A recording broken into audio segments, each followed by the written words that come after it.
Pada video ini, saya akan membahas dasar-dasar akuntansi atau accounting. Setelah kita mempelajari materi ini, diharapkan kita bisa mengerti apa itu akuntansi atau accounting. Kemudian kita bisa mengerti bagaimana proses akuntansi berjalan, serta kita bisa mentransfer transaksi keuangan sederhana menjadi laporan keuangan yang sederhana pula. Pertama-tama, kita lihat definisi dari accounting atau akuntansi itu terlebih dahulu. Ternyata accounting itu adalah seni. Jadi, dia tuh hanya seni. Seni apa? Seni melakukan pencatatan, pembuatan klasifikasi, pembuatan ringkasan dalam bentuk laporan keuangan dari berbagai transaksi keuangan yang terjadi dalam satuan uang, kemudian hasil ringkasan atau laporan keuangan itu akan kita lakukan interpretasi terhadap hasil yang kita peroleh. Proses akuntansi dimulai dengan adanya transaksi-transaksi bisnis, di mana tadi kita sebutkan dia ini sebetulnya adalah transaksi keuangan. Pertama-tama yang kita lakukan adalah transaksi keuangan ini akan kita catat. Jadi proses pencatatan, atau dalam kata lain, pertama-tama di-enter, dimasukkan ke dalam jurnal. Ada beberapa jurnal, yaitu jurnal cash, jurnal penjualan, jurnal pembelian, serta jurnal umum. Nah, pada materi kali ini, kita hanya membahas tentang jurnal umum saja. Jadi, proses yang pertama yang kita lakukan adalah kita lakukan pencatatan atau journaling. Setelah jurnal terbentuk, maka masing-masing account yang ada dalam jurnal itu kita akan pindahkan ke account masing-masing, yaitu kita masukkan dalam posting ke dalam ledger masing-masing. Nah, ini yang tadi kita sebut sebagai proses klasifikasi. Selanjutnya, kita akan membuat ringkasan dalam bentuk laporan keuangan, yaitu dalam bentuk laporan income statement atau laporan rugi laba dan balance sheet atau neraca. Di mana pada pembuatan laporan keuangan ini kita dibantu dengan worksheet, di mana di dalam worksheet itu sendiri terdapat trial balance atau neraca saldo. Nah, jadi kita akan mendapatkan laporan keuangan. Setelah laporan keuangan itu terbentuk, maka kita akan lakukan interpretasi terhadap hasil dari laporan keuangan itu sendiri. Laporan keuangan yang akan kita buat ada dua, yaitu pertama adalah balance sheet atau neraca, dan yang kedua adalah income statement atau laporan rugi laba. Sebetulnya masih ada berbagai laporan yang lain. Misalnya, ada laporan tentang perubahan modal yang dimiliki perusahaan, atau laporan tentang cash flow dari perusahaan. Tetapi saat ini fokus saya hanya pada dua laporan pertama ini saja. Nah, sebelum kita bahas laporan keuangan lebih jauh, maka kita lihat bahwa laporan ini harus dibuat oleh perusahaan. Pemerintah mewajibkan. Untuk apa? Untuk bisa menghitung pajak penghasilan. Sehingga perusahaan kita harus membuat laporan minimum setahun 1 kali laporan. Tapi tentu saja boleh saja kalau perusahaan ingin membuat laporannya itu semesteran, setahun 2 kali, atau setahun 3 kali, setahun 4 kali, atau mungkin juga boleh laporan keuangan itu bulanan. Nah, kalau pakai software bisa tiap hari kita membuat laporan keuangan. Nah, tapi di dalam video kali ini laporan keuangan akan kita buat bulanan. Nah, sekarang periode pelaporan yang akan saya bahas di sini adalah kita akan membuat income statement, laporan rugi laba untuk periode penghasilan dan biaya kita bulan Maret. Nah, sedangkan balance sheet, laporan neraca kita akan kita buat pada akhir Maret, yaitu 31 Maret. Kalau saya membahas tentang laporan bulan Maret, berarti harus ada balance sheet 1 Maret dan balance sheet 31 Maret. Beserta income statement bulan Maret. Nah, sekarang kita akan bahas satu persatu secara garis besar. Pertama adalah balance sheet atau neraca. Balance sheet merupakan laporan yang menggambarkan posisi keuangan dari suatu perusahaan pada tanggal tertentu. Posisi keuangan itu apa saja? Jumlah aktiva, nanti akan saya jelaskan lebih jauh, jumlah hutang, jumlah modal dari perusahaan. Jadi pada tanggal tertentu. Misalkan salah satu komponen dari aktiva, misalkan adalah uang kas. Uang kas perusahaan, katakanlah tanggal 1 Maret 1 juta. Tanggal 2 Maret bisa berubah menjadi 5 juta misalnya. Ya, jadi tanggalnya berbeda, jumlah aktiva kita, jumlah hutang kita bisa berbeda. Nah, balance sheet ini bersifat kontinu. Artinya apa? Laporan keuangan kita, saldonya, berapa jumlahnya, itu diteruskan pada keesokan harinya. Misalnya, tanggal 1 Maret uang saya adalah 1 juta. Malam hari 1 juta. Maka pada tanggal 2 Maret pagi-pagi, uang saya masih tetap 1 juta. Begitu seterusnya. Laporan keuangan yang kedua adalah laporan income statement atau laporan rugi laba. Dari tadi saya mengatakan laporan rugi laba. Rugi selalu saya sebutkan terlebih dahulu daripada laba. Kenapa demikian?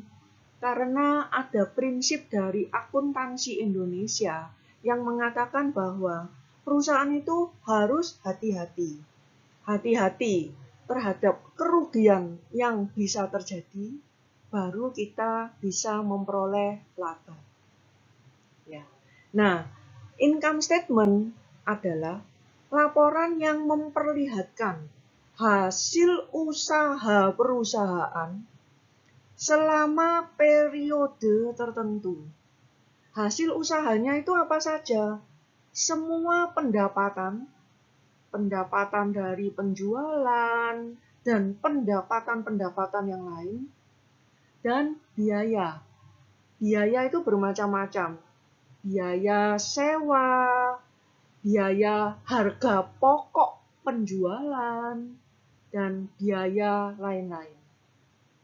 Nah, selama periode tertentu, kalau periode kita bulanan dan income statement kita tadi saya sebutkan untuk bulan Maret, maka ini adalah income statement yang mencerminkan pendapatan dan biaya selama periode bulan Maret.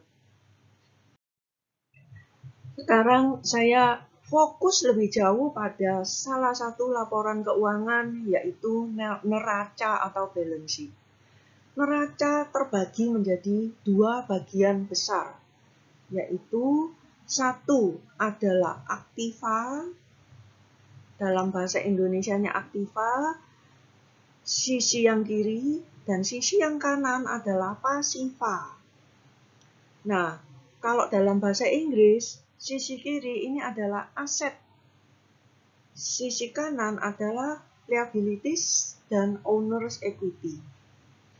Di sini kita mengenal suatu persamaan yang namanya persamaan akuntansi, yaitu A, aset sama dengan L ditambah O, liabilities ditambah owner's equity, atau kekayaan sama dengan hutang plus modal.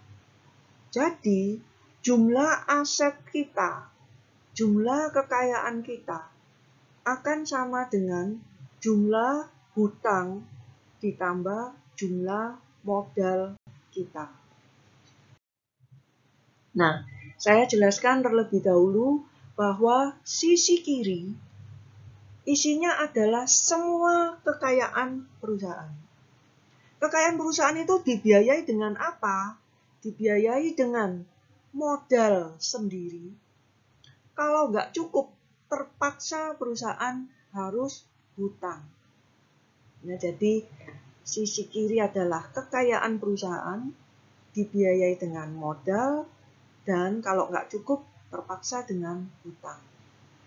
Nah, sisi kiri ini tadi saya sebut sebagai aset, dan sisi kanan terdiri dari dua, yaitu hutang liabilities dan modal owner's equity. Sisi kiri sering kita sebut sebagai aktiva. Sisi kanan dalam bahasa Indonesianya kita sebut sebagai pasiva. Dan sisi kiri sering kita sebut sebagai sisi debit, dan sisi kanan kita sebut sebagai sisi kredit.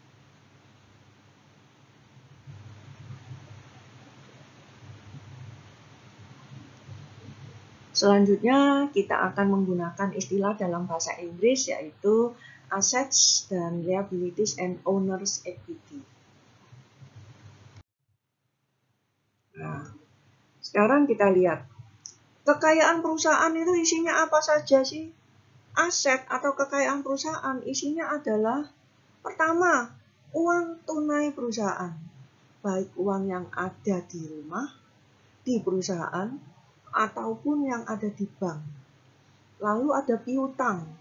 Piutang ini adalah tagihan dari perusahaan kepada perusahaan lain. Jadi nanti bakal kita terima kelak di kemudian hari, kita bisa mendapatkan uang tunai dari piutang ini. Kemudian ada persediaan barang yang kita jual. Selain itu, untuk bisa memproses barang-barang kita supaya menjadi produk jadi, itu akan ada gedung pabrik yang dibangun di atas tanah milik perusahaan, dan ada mesin-mesin yang ada di perusahaan. Nah, ini kekayaan perusahaan. Kekayaan perusahaan dibiayai dengan pertama, ada modal saham dan laba yang ditahan. Setelah itu ada lagi, kalau nggak cukup modalnya, maka akan ada hutang, yaitu hutang dagang dan hutang jangka panjang. Saya sebutkan istilah dalam bahasa Inggrisnya. Uang cash, tunai, piutang, account receivable, persediaan, inventory, land, tanah, gedung pabrik, building, dan mesin. Modal saham, capital stock, laba yang ditahan, return earning atau earn surplus. Kemudian hutang kita, hutang dagang, account payable, dan hutang jangka panjang itu adalah long term debt. Ya, aset. Aset itu adalah semua kekayaan perusahaan, yaitu meliputi tangible asset, itu adalah aset yang berwujud. Maksudnya berwujud itu apa? Kelihatan barangnya, pabrik, mesin, itu tangible asset. Ada aset yang tidak berwujud. Aset yang tidak berwujud, wah serem. Tapi ternyata yang dimaksud tidak berwujud, misalnya memang dia nggak kelihatan tapi ada, yaitu paten, royalti, merek yang bisa kita gunakan. Nah, aset yang lain misalkan deferred charge. Deferred charges ini adalah biaya-biaya yang dibayar di muka. Ya, contoh, asuransi. Kita bayarnya asuransi untuk 2 tahun. Bayarnya di depan, tetapi dia mengcover untuk periode-periode berikutnya. Misalkan 2 tahun, jadi untuk 1 bulan dia masih bisa tersisa 23 bulan berikutnya. Komponen garis besar komponen aset adalah pertama, ada aktiva lancar, current assets, dan aktiva tidak lancar atau non-current assets. Current assets atau aktiva lancar ini adalah contohnya uang tunai atau cash. Investasi jangka pendek, misalkan deposito dengan jangka waktu kurang dari 1 tahun. Kemudian ada piutang dagang. Nah, lancar maksudnya mudah untuk diubah menjadi cash. Piutang tinggal kita tagih, sudah kita dapatkan uang cash. Ada piutang jenis lain. Kalau account receivable itu adalah piutang yang tidak berbunga. Tapi ada piutang yang berbunga yaitu note receivable. Misalkan piutang ini jangka waktunya 3 bulan, maka kita akan memperoleh bunga dari note receivable sebanyak 3 bulan juga.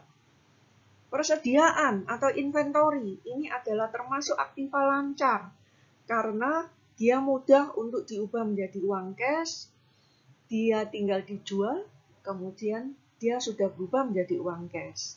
Perbandingannya adalah dengan misalkan pabrik. Pabrik itu bukan aktiva lancar karena untuk menjual pabrik tidaklah mudah. Komponen aset berikutnya adalah aktiva yang tidak lancar. Misalkan aktiva tetap, ini tanah, gedung, mesin, tidak mudah untuk bisa menjadi uang tunai. Investasi jangka panjang, misalnya deposito yang jangka waktunya, periodenya lebih dari 1 tahun. Dan royalti dan deferred charge. Saya masuk pada sisi kanan, yaitu hutang. Itu adalah semua kewajiban keuangan perusahaan kepada pihak lain yang belum terpenuhi. Ada 2 yang akan kita bahas di sini adalah pertama, current liabilities, hutang lancar, dan long term debt atau hutang jangka panjang. Hutang lancar itu berarti jangka waktunya kurang dari 1 tahun. Yang jangka panjang berarti jangka waktunya lebih dari 1 tahun.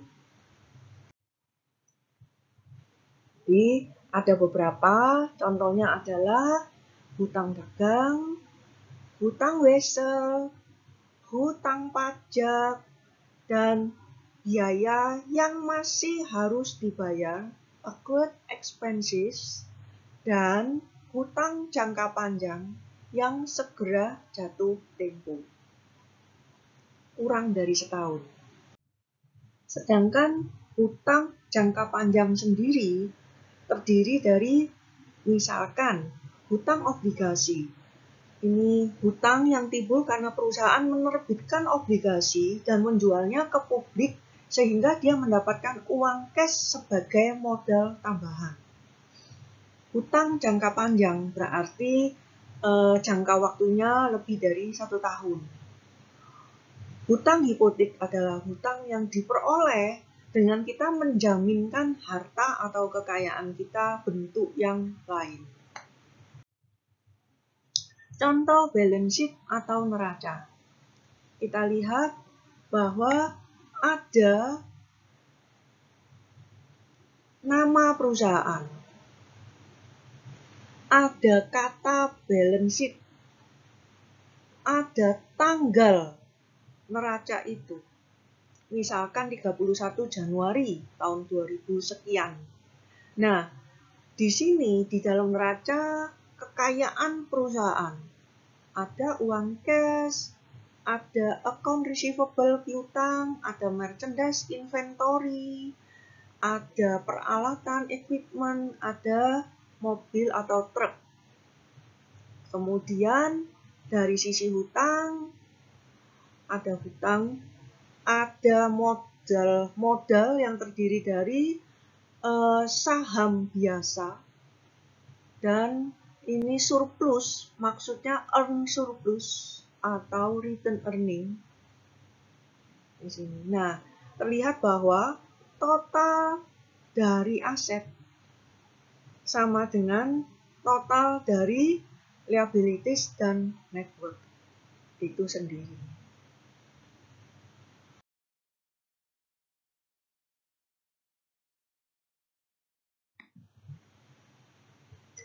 Sekarang kita masuk pada format dari laporan rugi laba.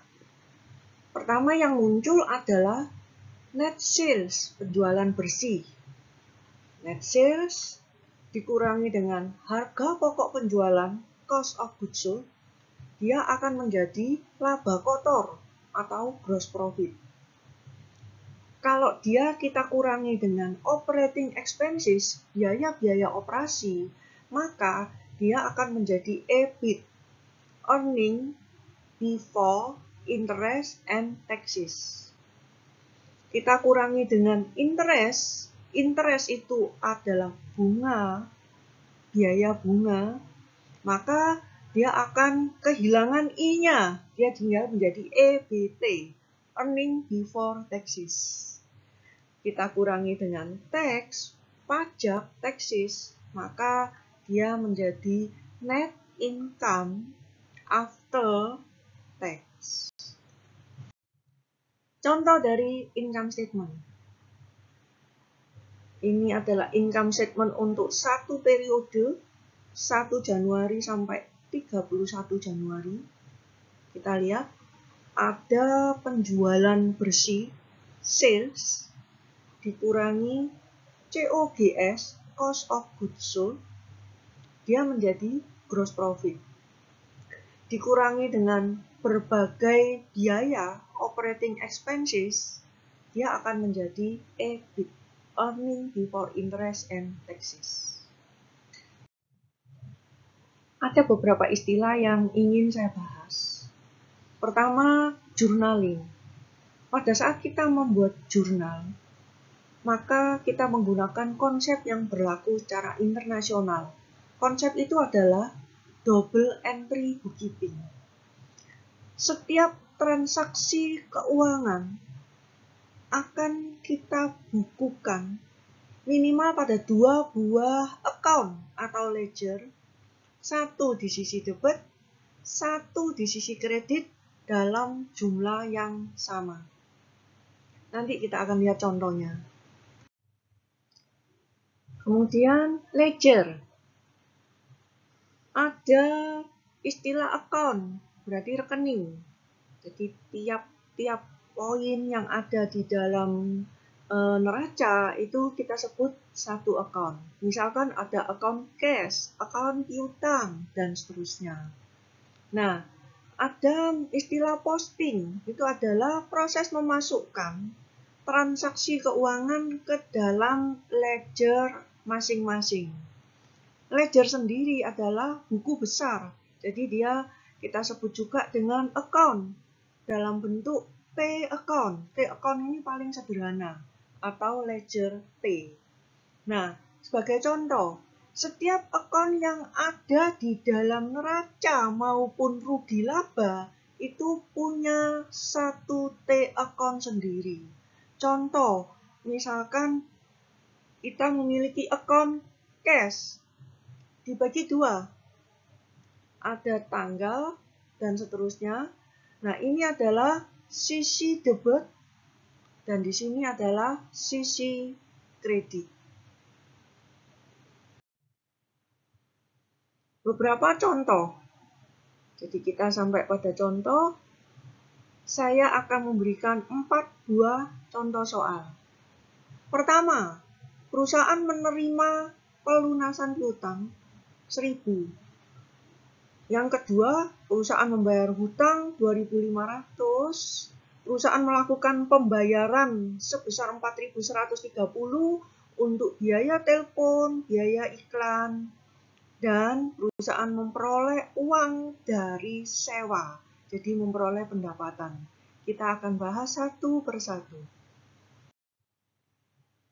Sebagai contoh, misalkan saya menggunakan contoh neraca dari Norton Corporation, di mana ada kekayaan perusahaan, cash, account receivable, merchandise inventory, equipment, dan sebagainya. Ini akan kita buatkan masing-masing ini satu T account. Kemudian sebelah kiri juga demikian, sebelah kanan ada account payable, satu account, common stock, satu T account, earn surplus atau return earning, satu T account.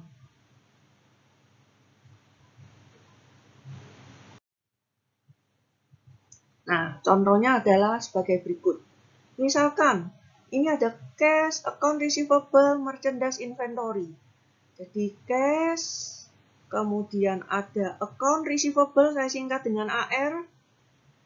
Saldonya, karena dia ada di sisi debit dari neraca, maka saldonya adalah saldo debit. Misalkan cash, saldonya 204.390. Account receivable, piutang, saya singkat AR, ini saldonya. Begitu seterusnya, baik untuk merchandise inventory, equipment, dan delivery truck. Nah, sekarang sisi kiri sudah selesai, saya masuk pada sisi kredit. Pertama, akan ada account yang namanya account payable di sisi kredit. Ya, jadi di sisi kredit, yaitu 53.000. Kemudian akan ada common stock. Common stock besarnya adalah 200.000 di sisi kredit. Kemudian ada surplus. Dalam hal ini saya ganti dengan earn surplus atau return earning. Ini artinya sama saja dan nilainya adalah sebesar 2.200. Nah, setiap penambahan cash, maka karena cash letaknya di neraca, ada di sisi debit dari neraca, kalau saya menambah cash, kita lihat dari T account ini, maka harus saya catat di sisi debit. Misal, nambah cash 1.000, maka kita catat debit cash 1.000. Dengan penambahan 1.000 ini, kita tahu bahwa cash ini saldonya, jumlahnya adalah 205.390. Jadi bertambah 1.000. Nah, sekarang kalau cash berkurang, maka karena cash letaknya di neraca ada di sisi debit dari neraca, maka kalau cash berkurang, saya catat di sisi kredit. Misal, cash berkurang 1.000, maka saya catat 1.000 kredit. Dengan adanya 1.000 kredit ini, maka saldo cash jumlahnya sekarang berkurang 1.000. Sebagai contoh yang pertama, perusahaan menerima pelunasan piutang sebesar 1.000. Kita lihat bagaimana journalingnya. Karena piutang dilunasi 1.000, berarti piutang berkurang. Jadi piutang kita kredit 1.000. Kenapa dikredit? Karena piutang di neraca letaknya ada di sisi debit dari neraca. Jadi piutang berkurang, piutang dikredit. Kalau kita menerima pelunasan, berarti kita menerima uang cash.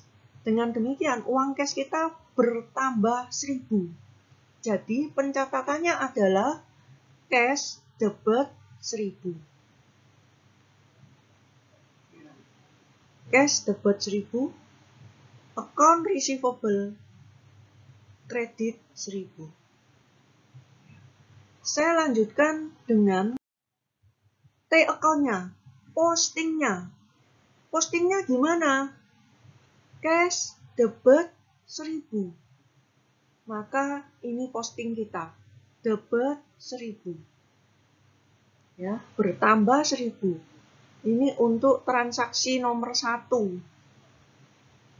Kemudian piutang account receivable berkurang 1.000. Maka saya kredit 1.000. Jadi di transaksi 1 dia berkurang 1.000.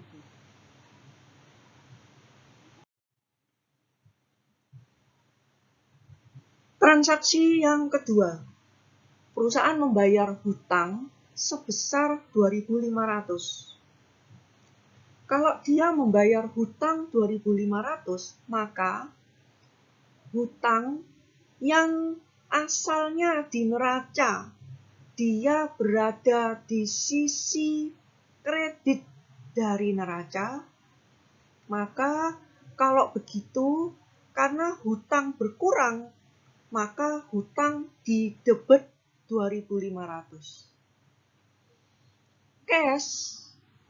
Cash ini karena dia berkurang 2.500, cash yang asalnya letaknya di neraca, di sisi debit dari neraca, kalau cash berkurang, maka cash kita kredit 2.500. Ya, jadi ini adalah penulisan di sisi debit, di sini adalah penulisan di sisi kredit.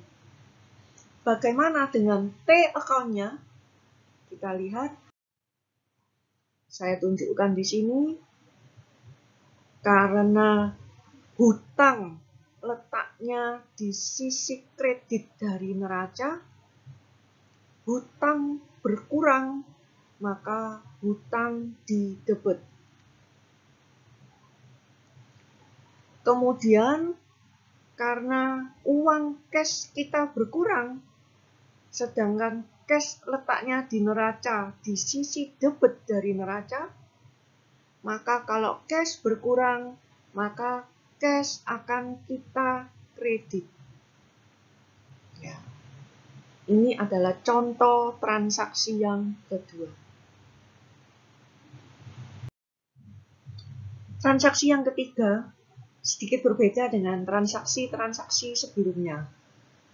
Kalau pada transaksi sebelumnya, 1 dan 2, itu kita hanya berkait dengan semua akun neraca. Nah, sekarang ada biaya telepon. Ini adalah akun rugi laba. Kita lihat, perusahaan melakukan pembayaran sebesar 4.130. Kalau pembayaran berarti uang cash berkurang. Kalau uang cash berkurang berarti cash dikredit 4.130. Sekarang terkait dengan biaya telepon ini bagaimana? Kita lihat. Saya mau menghubungkannya dengan laba.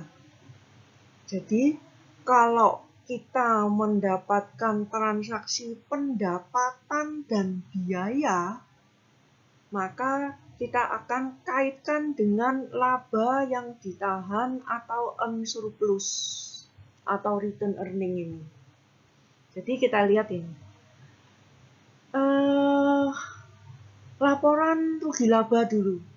Bentuknya adalah seperti yang sudah kita ketahui, ini adalah bentuk dari laporan rugi laba. Nah, sekarang kita lihat lagi. Kalau kita lihat transaksi kita adalah biaya telepon, biaya akan mengurangi laba. Padahal akumulasi laba atau laba yang ditahan itu kalau di neraca terletak di sisi kredit dari neraca. Jadi biaya mengurangi laba letaknya di sisi kredit dari neraca, maka biaya dicatat di sisi debit. Karena dia berlawanan dengan laba yang saldonya adalah saldo kredit. Jadi pencatatannya adalah sebagai berikut.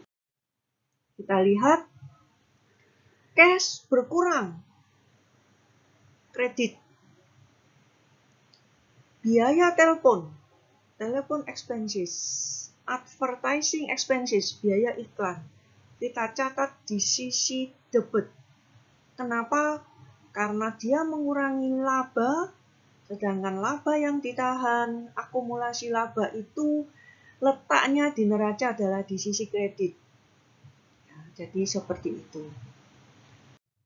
Jadi kita lihat cash, kredit, telepon expenses, advertising expenses di debit. Kalau saya gabungkan, ini kalau kita gabung, account-nya adalah seperti ini. Ya, ini posisinya seperti ini. Pertama, muncul cash kredit sebesar 4130. Dan muncullah biaya telepon, debit, biaya iklan, debit juga. Ya. Jadi ini kalau kita mau mencatat biaya. Sekarang untuk contoh transaksi yang keempat. Perusahaan memperoleh uang sebesar $3.000 dari sewa gudang. Kalau memperoleh uangnya berarti cash bertambah, cash di debit 3.000. Tetapi pendapatan sewa gudang ini saya beri account rental income. Nah, kita lihat pendapatan. Pendapatan menambah laba, sehingga pendapatan dikredit. Ya, jadi kalau kita lakukan journalingnya, muncul debit kreditnya, kita lihat pertama cash nambah, cash di debit 4.000, dan rental income pendapatan akan dikredit sebesar 4.000 juga. T account-nya gimana?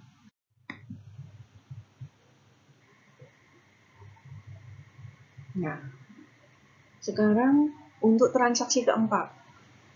Cash bertambah 3.000. Cash di debit sebesar 3.000. Kemudian muncul pendapatan yaitu rental income sebesar 3.000. Jadi kita lihat kolom pertama ini terdiri dari semua account neraca bagian debit. Kolom kedua terdiri dari semua account neraca bagian kredit. Kolom berikutnya adalah semua account rugi laba bagian biaya, dan harga pokok. Dan kolom terakhir ini adalah kolom dari rugi laba bagian pendapatan. Baik itu nanti penjualan, sewa, pendapatan bunga, dan sebagainya. Baik, ini adalah suatu contoh closing entry dari laporan rugi laba. Jadi semua T-account yang ada di sisi debit, isinya di sisi debit, kita letakkan di sebelah kiri. Kita akan nolkan dia melalui profit and loss summary. Semua akun pendapatan yang isinya ada di sisi kredit, kita letakkan di sebelah kanan sendiri. Kemudian nilainya akan kita nolkan lewat profit and loss summary. Untuk lebih jelasnya, pada contoh selanjutnya. Sekarang mungkin masih belum jelas ya. Contoh worksheet. Pada contoh ini, saya akan menunjukkan worksheet. Worksheet dibuat untuk membantu pembuatan laporan keuangan. Nah, dalam worksheet terdapat trial balance. Trial balance ini adalah daftar semua akun, mulai dari cash sampai yang terakhir, beserta saldonya, baik saldo debit maupun saldo kredit, yang dibuat pada akhir periode akuntansi dengan tujuan membantu pembuatan laporan keuangan. Nah, trial balance ini dibuat setelah semua transaksi selesai dicatat di jurnal maupun sudah diposting di masing-masing T-account. Ini adalah saldo akhirnya untuk masing-masing account. Nah, kita lihat saldo debit dari trial balance harus sama dengan saldo kredit dari trial balance. Kalau tidak sama, berarti ada kesalahan. Nah, kemudian kita akan teruskan. Cash ini sebetulnya adalah termasuk account balance sheet. Jadi, kita akan teruskan di bawah kolomnya balance sheet. Begitu juga dengan account receivable dan seterusnya sampai return earning. Ini adalah account-nya balance sheet. Kita teruskan sampai balance sheet. Sales, installation income, dan sebagainya, ini adalah account-nya rugi laba. Jadi ini kan pendapatan, dan semua biaya. Ini adalah account-nya income statement atau laporan rugi laba. Jadi kita teruskan di account di kolomnya income statement. Seperti ini. Nah, ini dia. Jadi sales. Kita teruskan ke account income statement. Installation income masuk di income statement. Tapi kalau cash dia masuk balance sheet. Nah, kita lihat. Kalau trial balance harus balance saldo debit sama dengan saldo kredit. Tapi kalau income statement dan balance sheet ternyata nggak sama. Kita lihat income statement dulu. Pendapatan 5.700 totalnya. Dikurangi COGS dan biaya, terdapat selisih 460. Nah, 460 ini berarti selisihnya adalah profit. Karena apa? Karena pendapatan lebih besar dari COGS dan biaya-biaya. Begitu juga pada balance sheet. Dia akan terjadi selisih 460. Nah, di selisihnya sama. Dan selisihnya itu juga profit. Nah, kalau saya minta laporan keuangan, income statement, dan balance sheet, bukan ini. Ini masih belum laporan yang saya minta.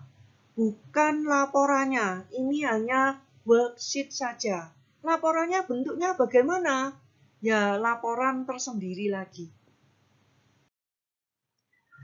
Bentuk dari income statement-nya adalah seperti ini. Jadi ya tetap bentuk yang selama ini sudah saya jelaskan. Jadi adalah seperti ini. Bukan seperti tadi yang ada di worksheet. Lalu, balance sheet. Misalkan ini adalah bentuk balance sheet-nya. Nah, selanjutnya, untuk contoh soal, ini ada sebuah contoh dari Blank Equipment Company yang bergerak di bisnis persewaan gudang dan trading alat-alat. Nah, alat-alat berat. Saya akan membuat sebuah neraca awal. Ya, jadi kita harus bisa menyusun neraca awal dari data-data yang ada. Misalkan ada cash, ada piutang, ada building, ada land. Ya. Kemudian ada hutang dan seterusnya. Cash 1.100. Ya, jadi kita bisa lihat cash-nya 1.100. Land 4.000. Building 1.500. Yang jadi fokus saya adalah piutang atau account receivable. Kalau dia terdiri dari lebih dari satu pelanggan kita, yaitu Mac and Son serta Do Construction, di sini kita tulis di dalam neraca adalah totalnya. Begitu juga dengan hutang. Hutang, kalau ada dua perusahaan tempat kita berhutang, Construction News dan Columbia Realty, maka yang kita tulis sebagai hutang adalah jumlahnya, yaitu 1.120.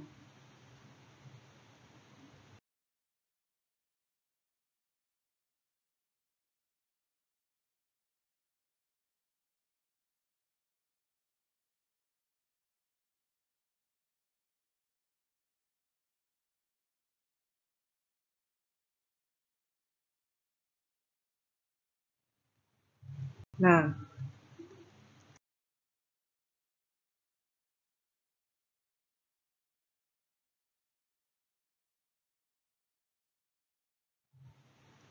ini adalah hasil trial balance-nya. Ini adalah balance sheet-nya. Yang ingin saya tekankan adalah soal ini akan kita bahas secara interaktif pada waktu kuliah. Mungkin sampai di sini dulu video saya. Selamat belajar.